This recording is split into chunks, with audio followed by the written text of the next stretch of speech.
Elizabeth Eckel, and you're watching Eye on Public Works, your go-to show for what's happening in Peoria's Public Works Department. Today, we're talking about an important subject that affects everyone living in the Valley, air quality. And joining me today is Holly Ward, Public Information Officer for Maricopa County Air Quality Department. Hi, Holly. Thanks so much for being here today. Thanks for having me, sure. There's one thing everyone shares, the air. And we've all seen that brown cloud of smog hovering over the city. That's what we're breathing. What's in that brown cloud? A lot of ingredients that aren't great for us. So the general rule of thumb is if you can see it, chances are it's not good. There's a lot of pollution behind that, but nitrogen oxides and volatile organic compounds, all kinds of stuff that sounds awful and not good in big concentrations. Yeah, none of those things sounded good at all. And so what's causing all of these things in this brown cloud? Well, a lot of it, unfortunately, is activities that we do in our everyday lives. So things like driving into work in that rush hour traffic, hopefully not in a single occupant vehicle, but many folks on the road are in their cars by themselves, not carpooling or riding the bus. Also everyday activities that contribute to dust pollution, like leaf blowers off highway vehicles, wood burning activity. All of those things add up and contribute to that pollution. Yeah, these are things that I don't even think of, the leaf blowers that I see everywhere. I had no idea that they were so toxic. Yeah, I think that's the thing is that as an individual, it doesn't seem like I can contribute to a lot when we're in a town of 4 million people in Maricopa County. So, but you figure everybody is doing that sort of activity, it adds up. So we all need to take steps and small, simple actions, just one thing, pick 2 things the next week, 3 things, and we'll get there.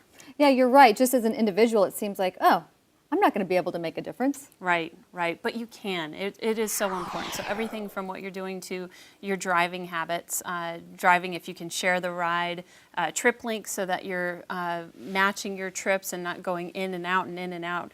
And then just being mindful of your leaf blowing and off-highway vehicle activity and wood burning especially. So what are the effects of this brown cloud, or is it called ozone? We have really 2 major pollutants of concern here in Maricopa County, and so particulate matter or dust pollution and then ozone pollution. So particulate matter pollution is year-round. Obviously we live in a desert. We get lots of comments that, you know, we live in a desert, of course it's going to be dusty. Yes, but if you go out to that natural desert, that doesn't, it isn't disturbed crust. It's the human activity that we're driving on it, we're digging around in it, you know, walking around, disturbing that dust, makes it loose, so then when the wind blows, it just creates quite a dust problem. And then the other one is ozone. That's primarily a summertime pollutant. So really only April through September is when we see ozone challenges. Ozone is really bad for your lungs. It can tear up that lung tissue. Create quite a lot of health problems for folks. So I know a lot of people, they come into town thinking, oh, well, it's dry, it's the desert, my allergies should clear up. But actually, people get worse when they come here. Is that ozone or the particulate matter? Yeah, any type of pollution can cause different health problems for you. And you're right, that used to be in the old days. People would come and it was a dry climate and this was the place to move. But now as our population has grown and our activities have grown, so begins the pollution problem. So anything with particulate matter or dust pollution or ozone pollution can create quite a bit of breathing problems for you. Yeah, I know that I have suffered from pneumonia and valley fever, and all of that is because of the growth, right? Digging up the dirt. Yeah, our human activity, we like to say it's human-caused activity. So it's folks with asthma and bronchitis, those with breathing problems, sometimes they're better than our air monitoring stations. They can tell us when the air is starting to get really bad because it makes it tough for them to breathe. And as you know, breathing's not an option. So we all need to do what we can to help clean the air and not contribute to that pollution mix. Oh, man. So the topic can be quite complex, as we're finding out here. And there's a lot of technical data that doesn't really translate with the average person, me being one of them. What do Valley residents need to know about air quality and conditions and restrictions, and how do they find out about what's going on a particular day? Sure. The air quality forecast is out there for all to see. So we have a website, cleanairmakemore.com. Little subliminal advertising there in the Clean Air Make More. But on there you can get the daily forecast. We have a widget and an air quality status box that'll tell you what's okay, and if there are any restrictions in effect, they'll have a red button on there and it'll tell you whether a certain activity is restricted on that day. And I think the important thing to remember is there aren't many days where we have restrictions in effect, but when we do, it is so important for people to pay attention and not do those activities, because a restriction day, a no burn day, let's say, is called because the pollution is expected to get really high, and so we don't want people doing that activity to make the air even worse. And so you've mentioned the no burn. What are some of the other restrictions that may be applied? Sure. Well, businesses have certain restrictions that we issue permits to make sure they control dust emissions and those activities that will create ozone. But then also for the residents, for you and me, just living and breathing here in Maricopa County, really you want to pay attention to leaf blower restrictions, off-highway vehicle restrictions, and wood burning. So 3 things that you can log on to that website, see if anything's restricted before you plan that activity. So other than those 3 activities, is there anything else we can do as collective group? Sure. There are all types of tips on cleanairmakemore.com, but for example, things like drive less. If you have to drive under, drive slow, because if you're driving fast, it kicks all that dust up into the air. Interesting tidbit, as the weather's going to be getting warmer here pretty soon, yes. Refuel after dark. And the reason why we do that is because that helps to form ozone, and ozone needs heat and sunlight to form. So if you take that heat and sunlight away, you refuel after dark, chances are less that you're going to help to form ozone. So great little tip you can use to impress your friends. Wow, yes, I'm going to use that. Also, I know that my husband's been riding his bicycle to work, which has been good for the air, but also good for him. So yeah, it's a double win. Yes, I think that's good for everybody when Great. you start exercising and making a difference. Sure. So how can I educate other people or educate themselves about this massive problem that we have in the valley, but nobody seems like they can do anything on their own? I mean, I think that's the biggest thing, is to empower yourself to know that you can make a difference. It may seem very little in that piece of pie for the 4 million people here in Maricopa County, but every little bit helps. So arming yourself with the information, on the website, we send out either an email or text message when it's a bad air day so that you can be educated. First step is being aware of the air quality, how the status is, and then second, taking action. And we'll arm you with all that information in our emails and texts and website. Great. Everybody needs to sign up for that. Yes. And I know that you also, at the Maricopa County Air Quality Department, you rely on citizens to report violations. What constitutes a violation? That's a great question, and we do this because we can't be everywhere at once. So a basic rule of thumb is something doesn't look right. If you're seeing an air pollution problem, whether you're at a gas station and the gas refilling isn't working right, we permit gas stations, dry cleaners, woodworking facilities, all the way to construction sites. So our air pollution regulation covers many different areas. But if you see a lot of dust rising in the air, something that just doesn't look right with the air quality, give us a call, log onto the website, report it either way, and we will send an inspector out to check it out. That's great to know, because I've seen those vehicles on the road. Right, yeah. right. Well, you've given us so much valuable information today. Thank you so much. Anything else you'd like to add? Yeah, I think the biggest thing is just helping folks know that there is information out there, and then giving you the ability to choose which way you would like it. So we're emailing, texting, we're tweeting, and on Facebook. So any way we can help anyone get to know more information, we're happy to do so. Oh, well, thank you. We really, really appreciate you sharing your time with us and helping us understand how important the air quality is here in the valley. Thank you. Yeah, it's our air, so we all need to take steps to help make it as clean as can be. That's great. Thank you so much. Thank you. We'll be right back with more on air quality.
We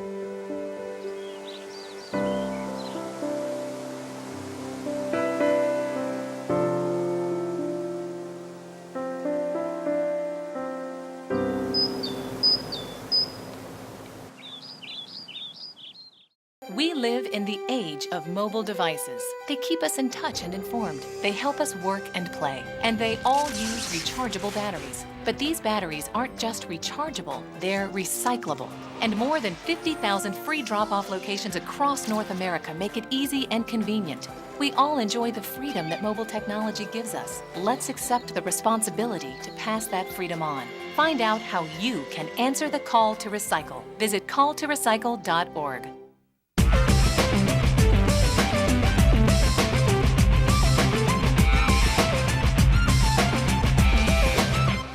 Welcome back to Eye on Public Works.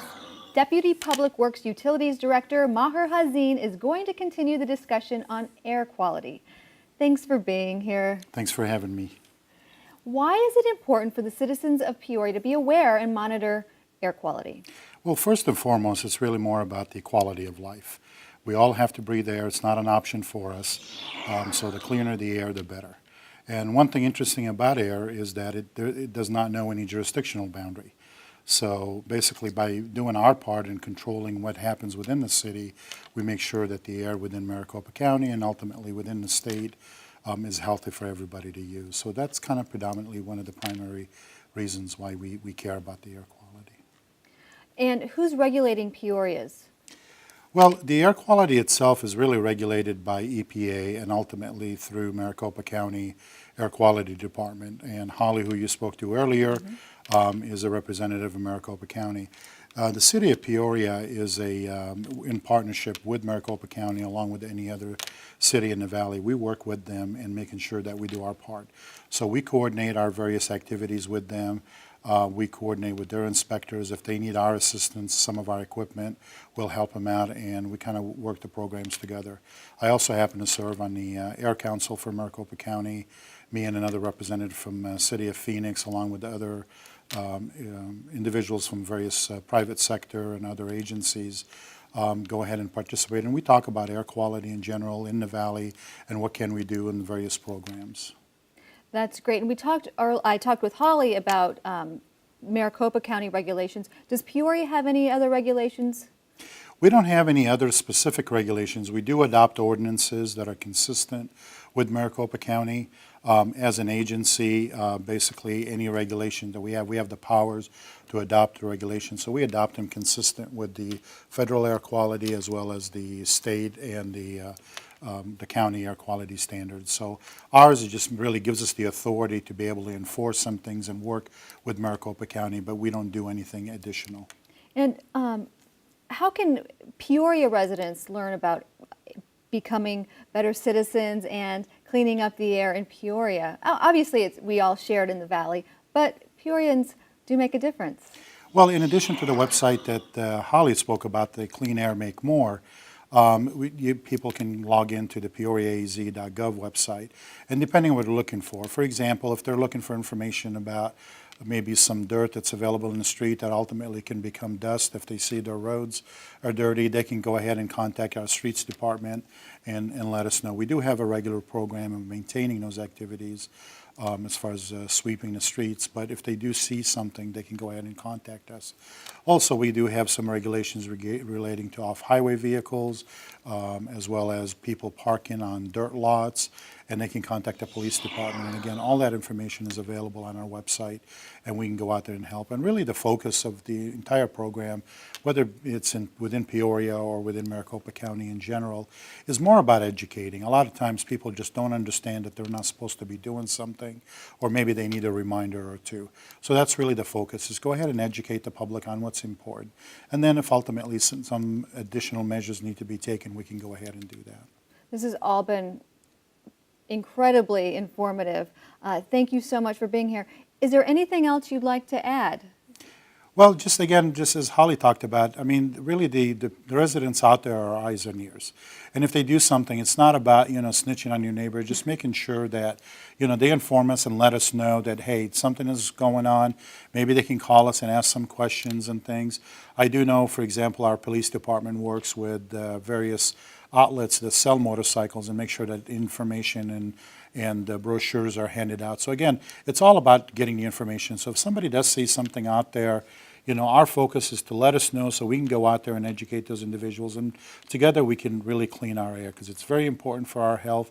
It's very important for the county. I couldn't agree more. I think air quality is so important, and we oftentimes just don't even think about it. We just take breathing for granted. And that's true, again, until we see, as you had talked about, the brown cloud, and by then that's kind of too late. So just kind of, making little changes every day in our activities. Maybe arranging how we drive, organizing the trips that we need to take. Maybe you can take more than one trip at one given time instead of going 3 or 4 different trips. Kind of schedule that around. Rely on some transit that's available, carpool. There's a lot of things that are available to us. So by just thinking about it and looking at it and identify these items and going to the various websites for additional information, again, together we can kind of make sure that Arizona air is clean. I certainly hope everybody's a lot more aware of their actions and how it affects our air quality. I've learned a lot today, I know that. And you know what? I'm going to start walking and riding my bike. And by the way, speaking of bikes, we have a bike program, right? We do have a bike program. Basically, the city of Peoria has a great trail program. And through the various trails, we can walk and we can ride our bikes and things. Also, at least if you're an employee of the city of Peoria, and there's a lot of employers, you can ride your bike to work, and there's a lot of facilities that are available. Also, if you do ride your bus, but maybe the bus stop is a little bit further out, the Valley Metro bus allows you to basically take your bike either on the bus itself, or they have a facility up in the front that you can lock up your bike and go ahead and take the bus. So maybe you can ride your bike for a short distance to get to the bus stop, take the bus to wherever you need it, and then use your bike for your final destination. And clearly, on the weekend, if you're going down to having a cup of coffee at a local Starbucks or anything else, or going to a grocery store, you can take your bike and things. And again, if you check our website, you'll see the various trails that are available, trying to connect the various areas that are available within Peoria. And not only are you helping the air, getting some exercise, but the scenery is absolutely gorgeous on those trails. It is, especially this time of the year. It's wonderful. Yes. So everybody go out and enjoy this weather, ride your bikes, and save the air. That's great. Well, thank you so much for watching Eye on Public Works. Maher, it's been a pleasure. Thank you so much. We'll see you next time.